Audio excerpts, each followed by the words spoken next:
Ayos lang kay Ma'am Grace? Hindi eh. Honest nyo naman. Gusto niyo po bang pag-usapan?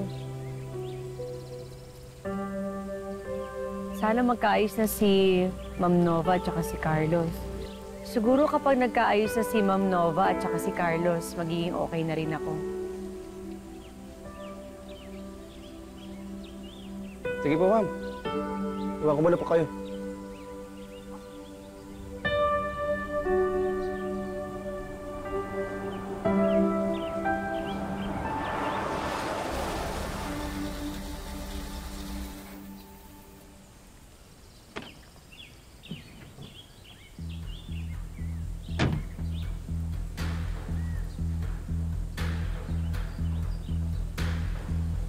Anong ginagawa mo dito?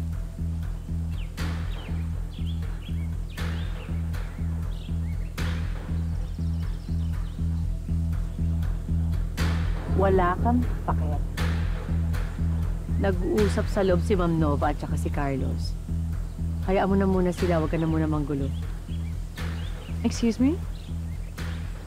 No one tells me what to do. Sandali. Touch me. Alam mo, sa totoo lang, ikaw dapat umaayos nito eh. Kung hindi mo sana pinangunahan si Ma'am Nova, hindi sila mag-aaway ni Carlos. Dami mong sinasabi. Sinabi ko dito Don't touch me! Don't touch me! Oh! Look what you've done! Wala akong ginagawa sa'yo, ikaw ang malikot. Di ako naniniwala sa'yo. Kasalanan mo to. Sinadya mo to. Kung bakit ba kasi hindi ka pa natuloyan nung nasagasaan ka? Ano sinasabi mo? Touch me!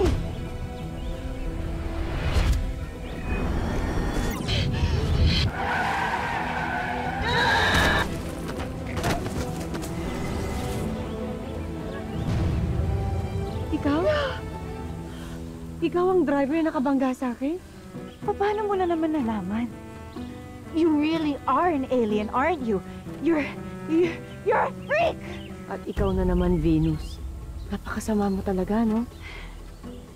So what are you gonna do about it, huh? Bubugbugin mo na naman ako? Sasabihin ko kay Carlos para mapakulong ka. No, you won't! Bitawan mo ako, Venus. Dito ka lang. Hindi mo ako sisirain kay Carlos. Bitawan mo ako! Bitawan mo. Bitawan mo! Ah!